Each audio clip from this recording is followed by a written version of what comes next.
Mimi baada ya kupokea zile hela nilikataa kuondoka. Nikamwambia siwezi nikaondoka saa hizi, subiria labda ifike saa 11 ndipo ninaweza kuondoka. Basi tukawa tumepigizana hapo kelele kwa muda, ikawa imefika saa 9 kama na nusu. Ilipofika saa 9 na nusu akawa akakaa kimya, maana tayari anaona labda nimeshamshinda kwa namna nyingine, au yeye mwenyewe akaona hamna namna nyingine, kama ni kuharibu amekwisha kuharibu. Nikawa nimechukua simu yangu kwa wakati ule nikapiga muziki. Kuna muziki fulani hivi mixer ambazo zinakuwa zimeunganishwa muda mrefu. Kwa hiyo yeye kwa wakati ule nikawa nikipiga mixer akajua sitosinzia kabisa. Akaamua achukue mfagio akaniambia, si nilikuambia hapa huwa tunapasafisha? Kwa vile jana nilikuwa nimebanana ule usiku jana nikashindwa kuja, ngoja nisafishe saa hizi. Akachukua mfagio akawa kafagia pale alipokuwa amemwaga zile dawa. Nikamuuliza, sasa mbona unafagia hapo tu, usifagie nyumba nzima? Akasema hamna, nyumba nzima nitafagia kesho. Nikifagia kesho nitamwagilia na maji, si unajua sasa hivi kuna vumbi afu unataka ulale. Nikamwambia ndio, ngoja mimi nilale. Nikapiga pale ile kwaya moja ina mixer, kwa hiyo ina muda mrefu sana. Yeye akajua kwa wakati ule mimi bado nipo macho, lakini nikawa nimesinzia. Nikaja kuamka saa 11 alfajiri, maana tayari nililala ile ilikuwa saa 9 na madakika huko, ndipo nikawa nimesinzia na nikaamka asubuhi. Baada ya kuamka asubuhi nikawa nimemkuta yeye amekaa hana amani kabisa. Sikuhitaji kumuuliza ni nini ambacho kinamfanya asiwe na amani, kwa sababu tayari nimeshamjua ni mtu wa namna gani. Basi yeye akawa kwa wakati ule pale, baada ya kuwa amekaa vile akaniambia, unaenda nyumbani saa ngapi? Nikamwambia ninaenda nyumbani itakuwa saa 12 ndipo nitaondoka. Akaniambia haya, wewe ukienda nyumbani tutakuwa tunawasiliana na kesho leo hii jioni usiku utarudi tena? Ndipo nikawa nimemwambia ndio nitarudi. Tukawa tumekubaliana pale, tukawa tunapiga story, tunaongea vizuri, lakini akaniuliza kwa mara ya kwanza, Kalebo, mbona usiku ulikataa kwenda nje? Nikamwambia mimi pale ule muda nilikuwa nina usingizi, nilikuwa nimesinzia.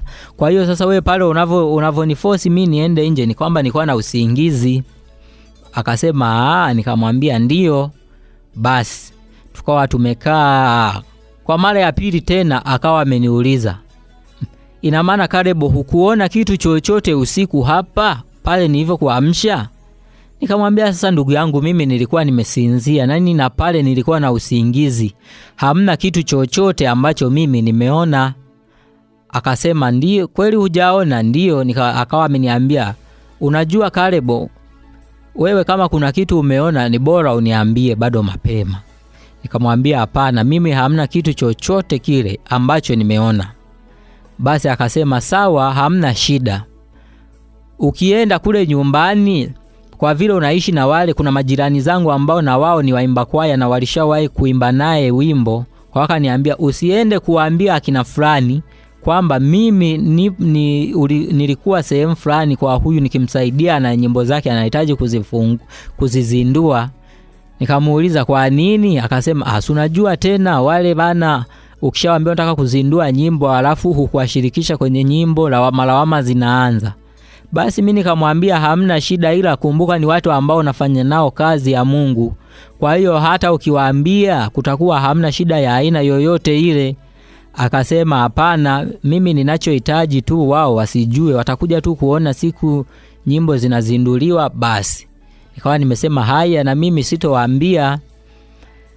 Hiyo siku ya kwanza ikawa imeisha hivyo. Nikawa nimeelekea nyumbani, ilikuwa ni asubuhi saa 12. Imefika saa 4 asubuhi akanipigia tena simu kwa mara ya 3. Akaniuliza, ina maana Kalebo kweli usiku hamna kitu chochote ulichoona?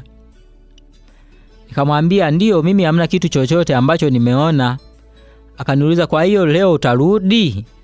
Nikamwambia ngoja niangalie ratiba zangu, kama hazitabanana nitarudi, na ikiwa ratiba zitakuwa zimenibana basi nafikiri mimi sitofanikiwa kurudi. Akasema Aya bana, ila mimi na ningependa ukarudi kwa siku tena ya leo. Si umeona kwenye issue ya hela hatujasumbuana, nimekulipa vizuri. Nikamwambia ndio, kwenye issue ya hela umenilipa vizuri, lakini huwa kuna issue zingine ukija kuangalia pesa haina kitu chochote kile. Basi tukao tumewasiliana, ilikuwa saa 4. Hivyo fika tena saa 6 mchana tena akawa amenipigia simu akaniuliza uko wapi? Nikamwambia nipo nyumbani. Akaniambia kwa vile upo nyumbani ninakuja. Si upo kwenu? Nikamwambia ndio. Akasema haya ninakuja, nipo napita kwa sababu ninapita naelekea nyumbani, ngoja nipite tu nikuone na wewe. Haya, kwa wakati ule akawa hakupita ikafika hadi saa 9. Akanipigia simu akaniambia nilipata dharura kidogo, kwa hiyo sikuweza kufanyaje kupita mahali pale. Nikamwambia sasa hivi kwani wewe uko wapi? Akawa ameniambia kwa sasa mimi nipo maeneo ya sokoni. Nikamwambia haya, kwa vile upo maeneo ya hapo sokoni mimi ninakuja kukuona. Akasema hamna, nipo natoka, usije ndugu yangu, mimi nipo natoka kidogo, ninaenda kijiji kingine, kuna mtu naenda kumtembelea. Nikasema haya, kwa vile unaenda kumtembelea huyo mtu, unafikiria mimi kwa wakati huo sifiki kwa wakati huo? Kweli mimi pale nilikuwa niko najiandaa, maana nilikuwa ninahitaji na mimi kwenda sokoni kwa ajili ya kuangalia rafiki zangu, kusalimiana na rafiki zangu. Nikawa nimejiandaa, nimeondoka. Nimefika ilikuwa kama saa 10, nikamkuta na yeye sokoni mle. Nikawa nimemuona, sikumuita kwa sababu tayari ni mtu ambaye ameshaniaga kwamba anaenda sehemu nyingine. Sikumuita kwa sababu moja, kwanza ukishamuita itaonekana kwamba yeye ni muongo sana. Kwa hiyo nikawa nimemwacha. Baada ya kumwacha basi baadaye bado ninamuona, nikasema ngoja nimpigie simu nimsikie huyu yupoje. Je, kweli aliingia katika kumtumikia Mungu akiwa na moyo wa aina moja? Mimi pale nikawa nimempigia simu ikaita. Nikamuuliza habari nzuri. Akaniuliza upo wapi? Nikamwambia bado nipo nyumbani. Akaniambia na mimi hapa nimeshafika huku, kwa hiyo natarajia kurudi huko jioni kama usiku, kwa hiyo utakuwa na muda utakuja. Nikamwambia haya bana, siku hizi naona umo sokoni, ndipo pamekuwa sehemu fulani. Nikawa nimeitaja ile jina la kile kijiji. Nikamwambia siku hizi naona sehemu fulani pameshaitwa sehemu fulani. Kwa hiyo yeye kwa wakati ule hakunielewa kwa haraka, maana tayari anajua nipo nyumbani, lakini mimi nipo mahali mle sokoni. Baada ya hapo yeye ndipo nilianza kuona simu zimeanza kupungua, kunipigia simu kukawa kumeisha kabisa. Akawa nipigii simu, na nikimpigia simu anapokea sawa, lakini hana amani moyoni mwake. Anakuwa anauliza, ina maana wewe Caleb siku ile hukuona kitu chochote? Ina maana wewe Caleb hukuona kitu chochote? Nakuwa namjibu na mimi ndio. Lakini mwisho wa siku nikaona itakuwa sio vizuri, kwa sababu kama watu kweli tumeamua kuingia kumtumikia Mungu alafu tunagundua tatizo na tunaendelea kuliacha, litazidi kuwa tatizo. Kwa hiyo siku moja nikamwambia, ndugu yangu, kwani wewe ulichokuwa unataka kunifanyia ulikuwa una maana gani?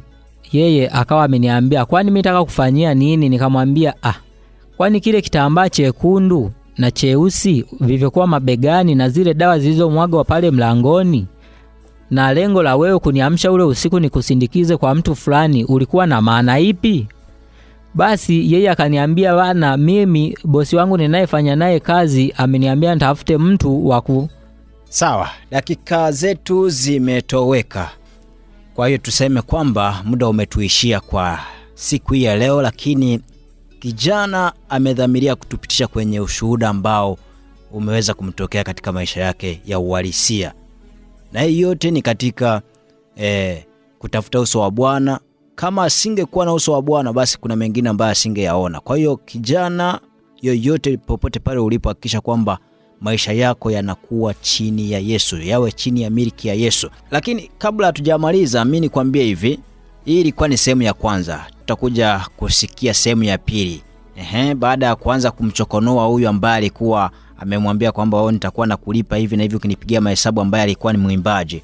Baada ya siku huko alikuja kumueleza kwamba nilikuwa nataka nifanye hivi kwa sababu gani. Haya, tutakuja kumsikia. Kwa hiyo nikwambie kwamba kachonjo katika mkao wa kuja kusikia.